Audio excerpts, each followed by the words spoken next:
Okay, I think I'll make a start. It's almost on 4 o'clock.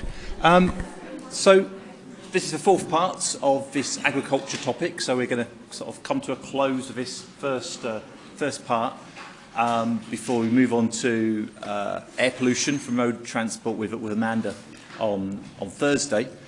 So in this topic, we've covered a lot of the challenges that are caused by intensive agriculture, a lot of the environmental challenges, ecosystem damage and perturbation that can be caused by agriculture. So what I want to do in this lecture is look at some of the potential solutions. Can we make agriculture work for us in terms of providing the food that we need, but at the same time consider these environmental challenges that intensive agriculture can give rise to. And this is really what food security should be about. We need to be providing food to feed our large global population in a secure manner, in the sense that there is security of food production for all and in subsequent generations, so that we are able to utilise our natural resources to generate food crops and cultivate animals, so that we're not damaging those resources for our subsequent generations. So we need to be able to generate food production without destroying our natural resources. And the other point I've put on this slide, which is also worth considering, although maybe not an issue for the biological sciences or environmental sciences, is the issue of fair access and fair distribution to food, and this obviously comes hand in hand with equitable distribution of wealth. And I talked about in the first lecture on this agriculture topic that we've got to the stage where our food production is so efficient that for many of us in the developing world, we have plentiful food supply. There's clearly substantial evidence that many of us are overfed. There's increased obesity in Europe, in North America, in contrast to the malnourishment in other parts of the world. So it has been argued by many that it's not so much food production that needs to be increased, but it's that the distribution of that food also needs to be enhanced. Of course, that's more of a social-political challenge rather than an agricultural challenge, but nevertheless it's an aspect that we do need to remember. So how can we make our agriculture more sustainable? And this is a long definition of sustainable agriculture from the Food and Agriculture Organization of the United Nations. And I'm not going to read all this out, so you can read it at your leisure. But I've just picked out some of the keywords here that are quite important. So future here, clearly, as I said, our agriculture needs to be future-proof. We need to be able to maintain the use of these natural resources, not just for us, but also for our subsequent generations to be able to also make use of these resources. We don't want to trash the planet as it is now completely. We need to try and allow maintenance of these resources going forward. Resilience is another aspect here. So we need to ensure that as our climate is changing, as we are seeing maybe more instances of drought, more challenge with global temperature, that we are able to still be able to cultivate the crops that we want to cultivate and maintain productivity. So our system needs to be more resilient. So sustainable agriculture is one buzzword that is increasingly being used with regard to future-proofing our agriculture. And the other keyword, which I'm sure you've come across a lot, is ecosystem services. This is a phrase that was first coined in the 1970s by researchers attempting to describe, justify the importance of natural resources to policymakers, to government, to industry, in terms of the importance of our natural resources. Simply, ecosystem services is these natural processes that we can make use of, that we value and we can utilise. it's a term that's been increasingly used and is also increasingly slightly controversial as it's also increasingly reflecting the monetarisation of economic resources and the drive to put a monetary value, an economic value on all of these resources. And that's quite debatable and also quite subjective in terms of what do these particular processes, such as, say, water purification, actually cost. But these are clearly critically important components for our well-being and for sustaining life on this planet and, from an agricultural context, sustaining agriculture. And ecosystem services can be categorised in different types, as this image shows. So if we look at this box on the left-hand side, we have different types of ecosystem service. So we have provisioning services. So these are essentially the natural resources that provide us with our food, our fresh water, materials that we use for building things, for clothing ourselves, etc. We have these regulating services. So these are the natural processes that can purify water, for example. So wetlands can play a key role in purifying some pollutants from water. Cultural services, these refer to the aesthetic pleasure we may get from the natural countryside, or the recreational benefits from the wide outdoors. And although maybe in some people's minds not as important as some of these other services, I think nevertheless they shouldn't be dismissed. They do still have value. And then underpinning all of these are these supporting services. But the key natural processes, the elemental cycling, the viable soil that allows all these activities to take place. So from an agricultural perspective, there are a few absolutely key ecosystem services that we need to maintain and not allow to degrade. And we've touched on some of these in the last few lectures. So the ability of biological processes to control pests, in contrast to chemical inputs.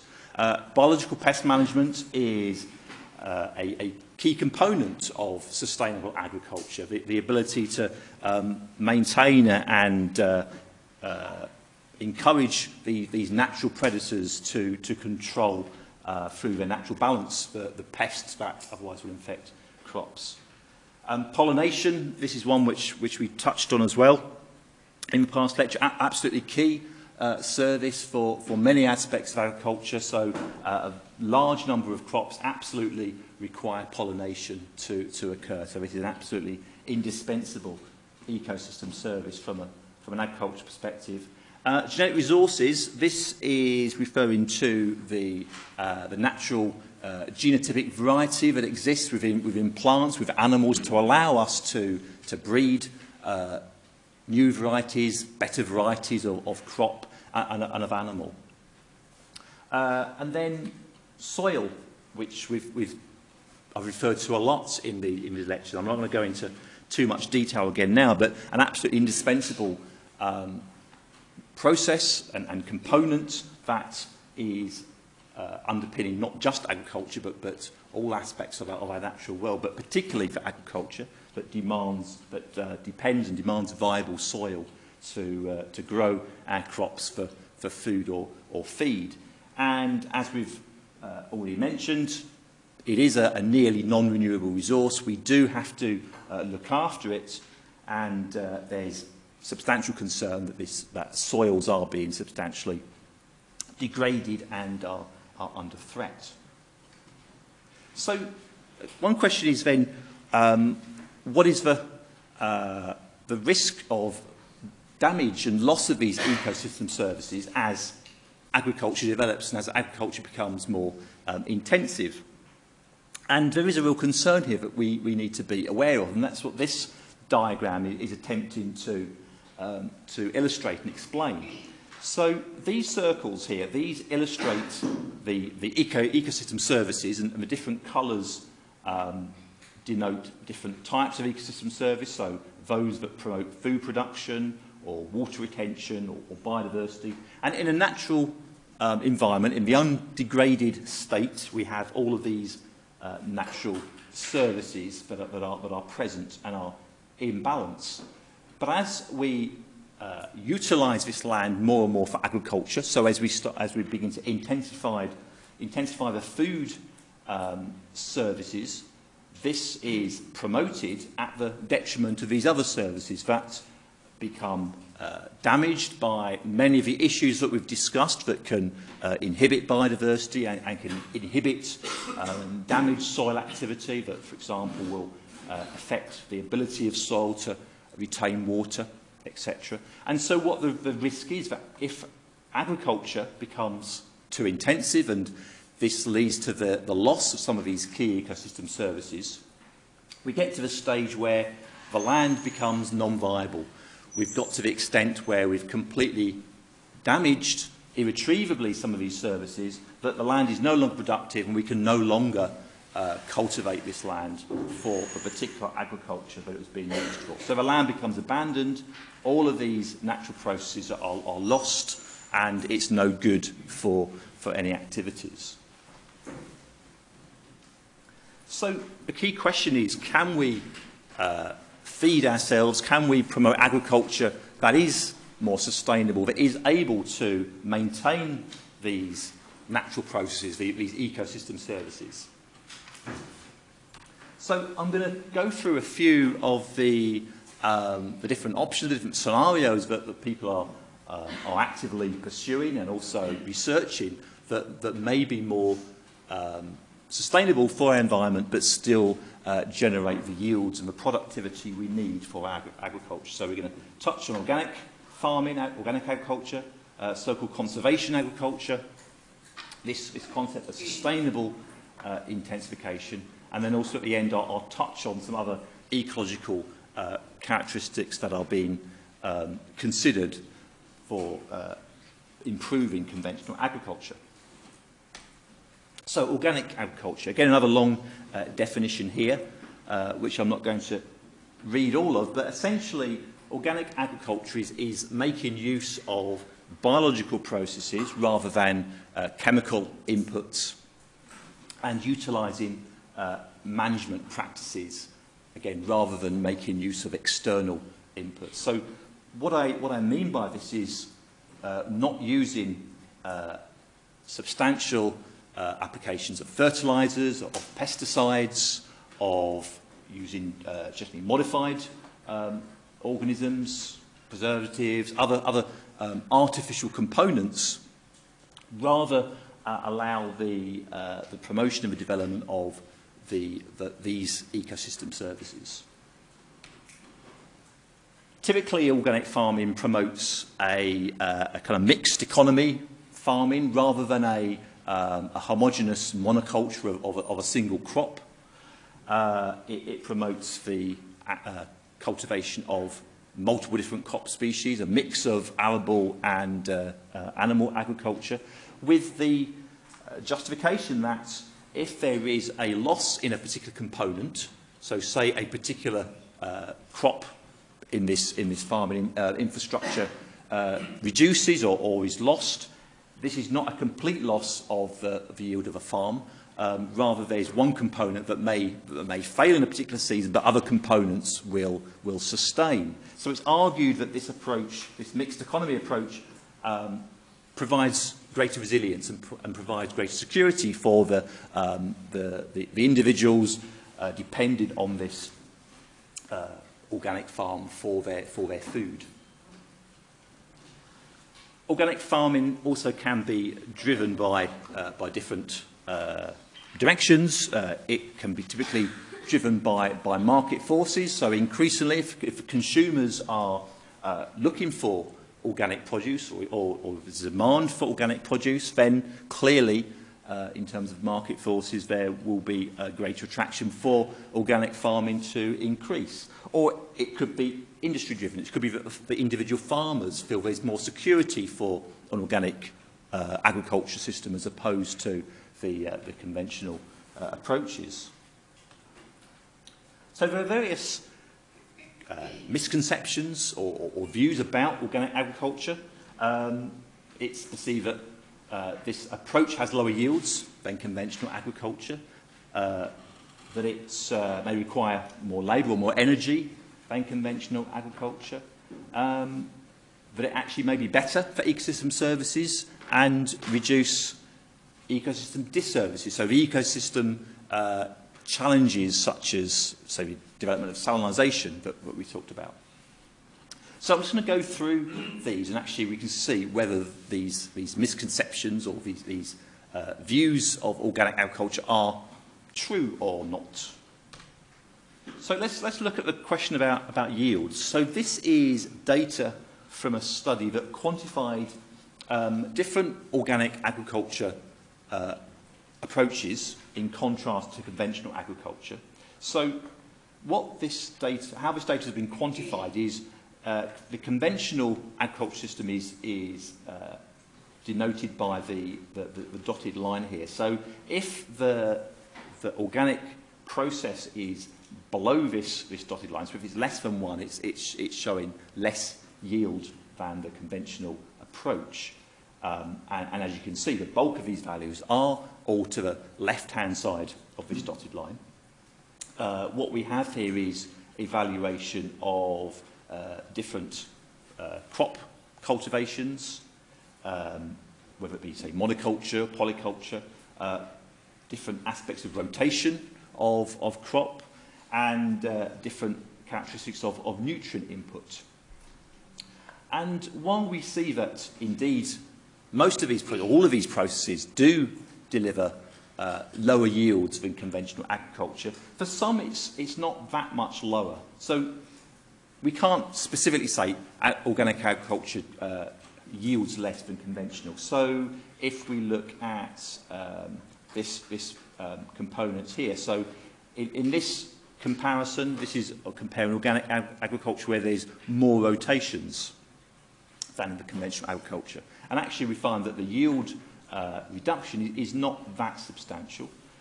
Likewise, this example here, where there's similar level of nutrient input in this organic system compared to the conventional system, again, there's not as much yield loss. So it's more of a nuanced picture in terms of what approach for organic agriculture is being considered. This slightly complicated figure attempts to compare different modes of organic farming with conventional farming on the basis of soil characteristics. So what we have here are two different types of organic farming shown by the green and the blue data, and the yellow and the red data are two different modes of conventional farming. And what we have here is a quantification of soil physical characteristics, soil chemical characteristics, soil microbial characteristics, and soil faunal characteristics, so the animals, the biodiversity of animals in the soil. And if the values are closer to 0, to the centre of these networks, then the characteristics are worse. So with regard to the soil physical characteristics, there's actually not that much difference between the organic and the conventional, although for the percolation stability characteristic, the organic agriculture does perform slightly better. If we're looking at the biodiversity indices of the soil, then actually we are seeing quite clearly that the organic farming methods are performing much better than the conventional. So we have much greater microbial biodiversity in the soils, and we're also seeing much greater invertebrate, insect and arthropod biodiversity in these soils compared to the conventional farming methods. What about diversity more broadly? So this is another set of data, again comparing organic agriculture with conventional agriculture. So the white open symbols, this is data from an organic farming system compared to a conventional farming system, looking at the biodiversity, and these are just two different indices of plant biodiversity. And what we find is for a relatively low yielding farm system, yes, there is much greater biodiversity for organic agriculture. But as yield increases, as we drive more yield from the organic system, we're actually finding that biodiversity does decrease and actually ends up matching the conventional system. And so what we find here is that there's an inherent trade-off between biodiversity and yield or productivity, regardless of whether we're utilising organic farming practices or conventional farming practices. And this seems to be a trade-off that is irrespective of whether we're limiting fertiliser inputs or pesticide inputs, as opposed to, say, mechanical weed control. What about the energy question? Well, this is a set of data that's comparing energy efficiency, energy use with organic versus conventional. So here we have these different symbols that denoting different farming types. So we've got dairy farming, sheep farming, vegetable farming, etc. And if these symbols are on the sort of behind this line or underneath this line, this denotes that the conventional farming system is more energy intensive. If the points are above the line, it's the organic farming system is more energy intensive. And actually what we find is for the bulk of these farming situations, it's the conventional agriculture that actually is requiring more energy.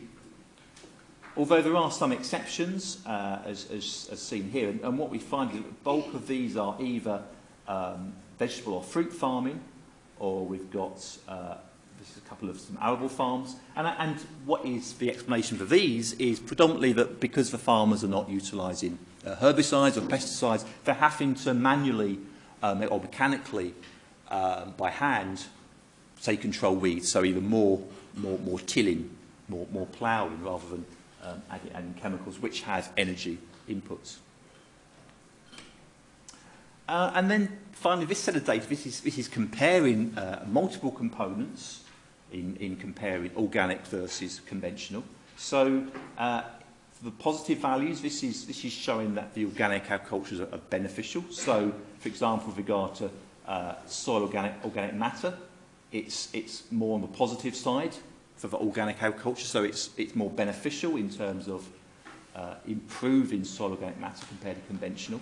Whereas nitrogen leaching, it's more negative, which is good. So it's reducing nitrogen leaching for organic agriculture. Likewise, nitrous oxide emissions, again, are reduced by this mode of farming. But land use is much greater. So organic agriculture does require much more land use, and therefore, on a per area basis, yield is reduced. So on this question of land use, we can think about, and researchers are evaluating different modes by which we can utilise land, and see if we can balance out this challenge that I mentioned between this trade-off between biodiversity and yield. And this little diagram here kind of again illustrates this relationship between biodiversity and yield. So in a natural habitat, very biodiverse, no yield. We're not using it for farming or negligible yield. There might be some natural produce being generated. But as we shift our land use to agriculture and become more and more intensive, due to the various reasons that we've described in previous lectures, biodiversity falls and yield increases. So is there a way to overcome or maybe find a balance between this trade-off? Well, there are two different scenarios that are illustrated here that are called either land sparing or land sharing. So the land sparing model, which is shown here on the left-hand side, has the view that, okay, let's have an area of land that's used as a reserve. It's kept set aside as untouched, a natural habitat. So this dark area here, that's left for wildlife, left to have a biodiverse environment. But we will need some land for agriculture, so this land is used for intensive agricultural activity. So we've spared some land, but nevertheless, because we need to provide food, we do need to intensively farm some of this land. But of course, the challenge here is we know intensive agriculture can be damaging. So to avoid the need for intensive agricultural development, then we may have this land sharing model, whereby we don't have any intensive agriculture, but also we don't have large tracts of land set aside. Instead, we have much smaller reserves. These might be sort of areas of hedgerow or small coppice or small areas of forest land or farmland that is set aside between areas of agriculture. But what we need to consider is what are the types of organisms, the types of animals that we want to conserve in these types of environments.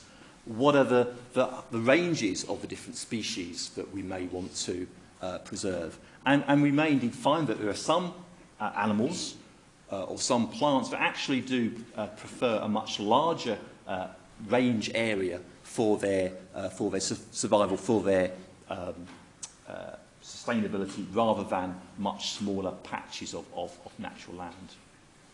And a number of studies, such as the data shown here, have actually looked at this. So this is data from two studies that have taken place in India and in Ghana, looking at both tree species and some bird species, comparing the efficacy of the maintenance of these species either in a land spared situation, where there's a large range, because there's some land's been set aside and then some land for agriculture, compared to the land shared model, whereby there's these smaller pockets of global range. So the different colours here denote either the species that are so-called loser species, the species that lose out when there's agriculture, compared to the species that are winners when there's agriculture. And what we find is that generally certainly for birds, these bird and tree species that are analysed, generally the species do better when there's much larger global ranges, when it's more of a land sparing model as opposed to a sharing model. But of course, these situations will vary dependent on the types of biota that we're examining. So various policy considerations do need to be made for these different models, depending on our geographic locations. So, in terms of organic farming, whether it is a solution or not, it seems to be quite clear that organic farming, it clearly is has an environmental benefit, but it does give rise to low yields.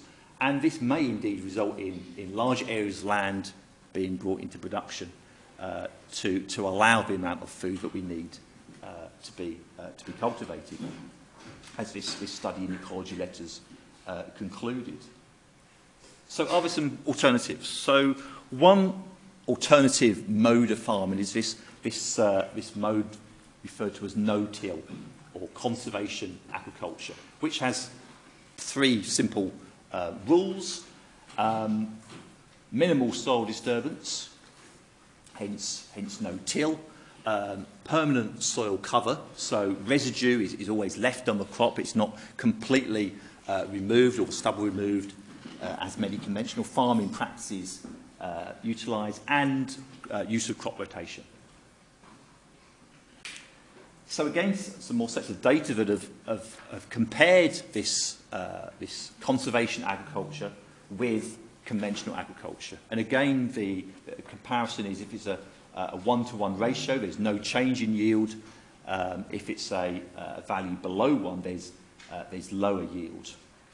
And what the different acronyms refer to is, so this is either with residue retention, so this is leaving these residue on the field, or just with crop rotation, or a comparison of both components together. And what we find is if we do indeed leave residue on the field and crop rotate, we find that the yields compared to the conventional agriculture are essentially the same. There's actually little significant loss in yield. But actually, it's more nuanced than this. If we look at different types of environment, if we compare a dry environment with a humid environment, we find that for the dry environments, there is substantial benefits to this conservation agriculture model. It's substantially greater yield than the conventional agriculture. And the reasons for this are largely because by retaining this residue on the soil, it's reducing the water loss, the water evaporation. So under these more humid, more drought-prone environments, the land is able to conserve water much more substantially. So there's been a lot of interest in the last few years for these approaches to farming in places like sub-Saharan Africa, where they're more at risk for degraded soils under these challenging water environments. But there are still some issues with this mode of agriculture. The availability of crop residue to allow the soil to be covered can be a challenge. There's also been some evidence that there's lower nitrogen mineralisation rates in this type of environment than the conventional agriculture, and it's still unclear whether there's any loss or benefit with regard to nitrogen ammonium leaching and nitric oxide emissions. And also what we find is that because this is generally no-till agriculture, so there's no tillage used for weed control, there is an increased reliance on herbicides, which have their own challenges, as we've discussed previously. So the third mode I want to touch on is what's referred to as sustainable intensification agriculture. So this is the concept that can we enhance productivity with a single area of land, but be more sustainable. So can we utilise resources more efficiently and make the most of the existing technology and the existing agronomic resources that are available to so-called close the yield gap. And I'll touch on what I mean by this in the next slide. So a large component of sustainable agriculture is improving resource use efficiently, so fertiliser use efficiency and water use efficiency. Another aspect which I'll come to is attempts to reduce waste, and this slightly more controversial in some quarters aspect of changing diets and perhaps shifting away from a more meat-intensive diet, which may be more sustainable. Okay, so this closing the gap concept, what do I mean by this? So this is simply the concept that in an agricultural system, we have an actual yield that our crop delivers, but this may be substantially lower than the potential yield that could be achieved on this area of land. So it could be that we're cultivating, say, wheat on this land, but we're not using the best available variety of wheat line that's available that could enhance yield on that same area of land. So it may be that there's a variety of wheat that the farmer could utilise that's more drought tolerant or has better nutrient use efficiency. So actually there's a fairly easy step gap that could be made merely by cultivating a different variety of crop, for example. So we could make some fairly simple, attainable step changes to close this yield gap. There may be other potential agronomic improvements that we could make, but these may be more theoretical, or they may be more proof of concept. It may be a research idea that's being evaluated in the university sector, academic sector, or an agronomic research station that has been demonstrated as proof of concept, but may not have been validated in the field, say for a field trial. So it has potential, but it's unrealised at this step. So whether or not that final gap can be closed is unknown. So that's what we mean by yield gaps. But in terms of the certainly achievable yield gaps, so utilising existing technology, Analysis such as this one has suggested that for some areas of land, highlighted here in this map, we can indeed increase productivity by nearly 60% if we do switch to already existing new technologies. This table just illustrates some of these potential step changes that could be realised in the short to medium to long term that could potentially close some of these yield gaps. So we're looking at things like improving crops that have maybe better resistance to some of these pathogens which otherwise reduce yield, having scenarios or breeding lines that may be more better drought tolerance or salt tolerance, and then some of these longer term goals which may be more pie in the sky, maybe less realistic. So whether we can develop a particular crop that has nitrogen fixing characteristics, which therefore will reduce the requirement for intensive ammonium fertilisation, or whether we can turn an annual plant into a perennial plant, so we're not having to replant that particular species year on year, or even increasing photosynthetic efficiency. This is clearly a substantial goal. It will be very much a driver for increased yield, but is it indeed achievable? So some of these longer term goals may be unrealistic in the real term. Resource use efficiency is clearly a component that needs to be improved. We talked a bit about that in the last lecture with regard to overuse of nitrogen driving nitrous oxide emissions and the issue of nitrogen surplus. Phosphate surplus is also a challenge in some parts of the globe. And actually the point I'm making in this slide is actually it's relatively small areas of our agricultural land that are overutilising nutrient inputs. And actually, if we were to improve our agriculture management in terms of fertiliser inputs and utilise more nutrient-efficient crops in these small areas, we could make substantial benefits to addressing these nutrient surplus issues.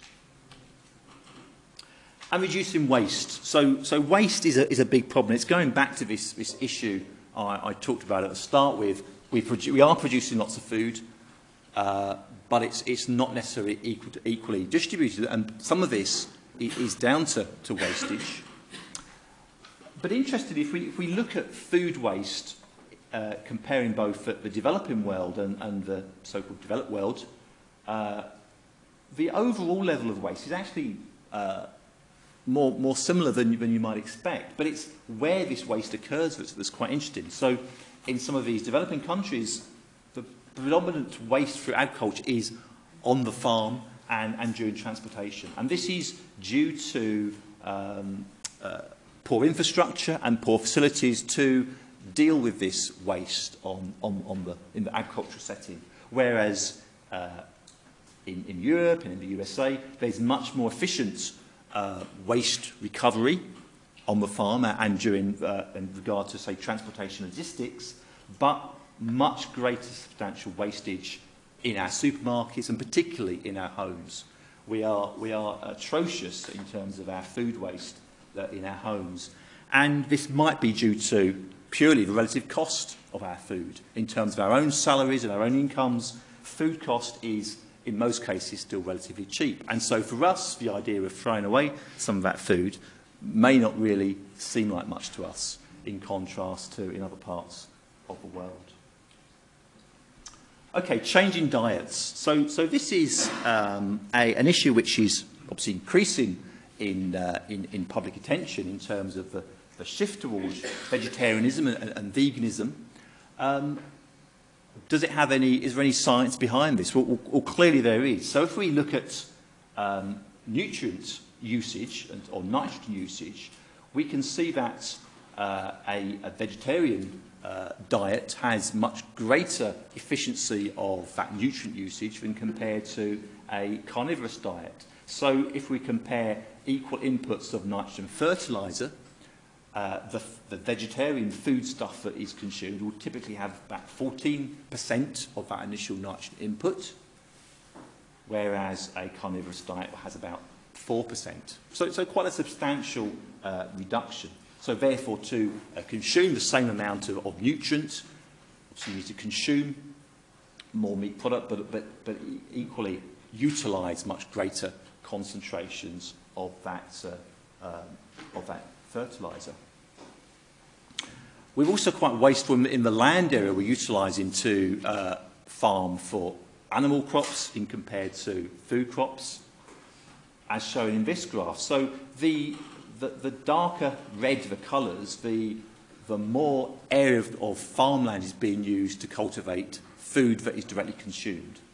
So what we find is that in majority of agricultural lands in Africa and India, in parts of Asia, the bulk of a crop is for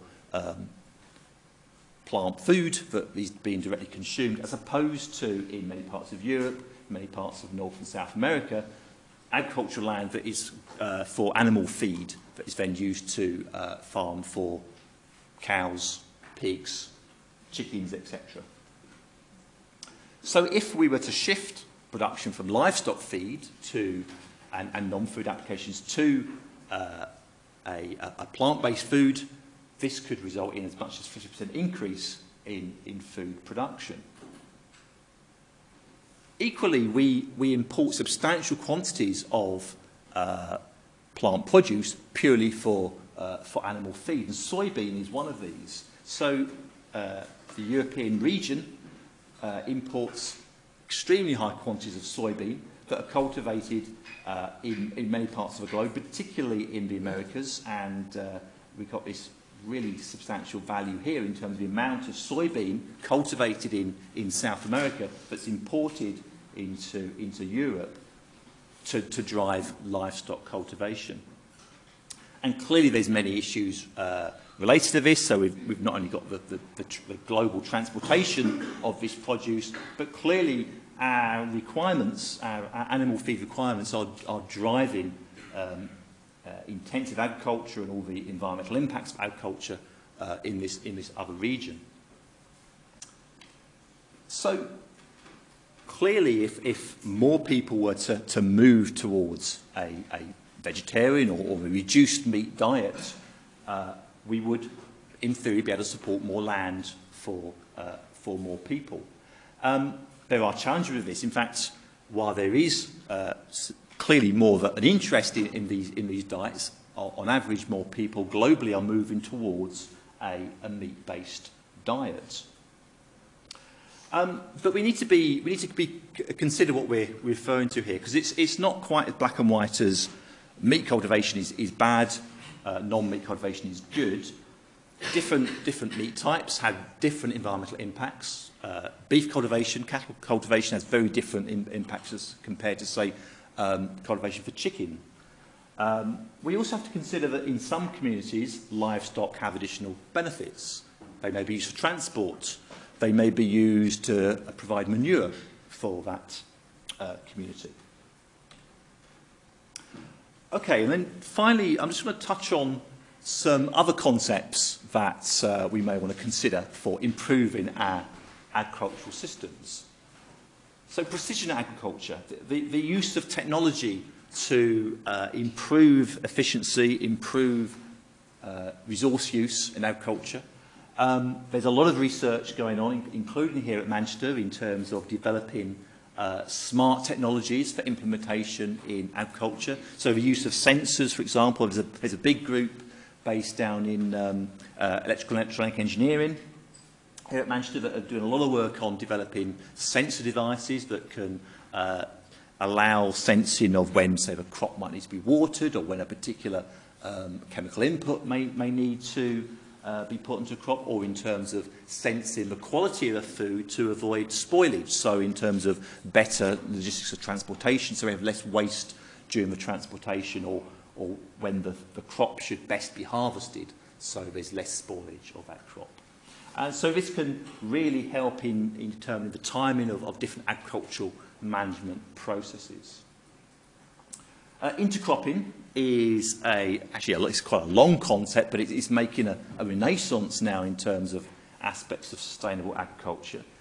A concept based on quite fundamental ecological principles, whereby a mixed diversity of organisms within an environment are much more efficient at utilising resources. So if we have a mix of species, of different crop species, which are providing different crop produce, they are actually more efficient at utilising the nutrient resources from that land.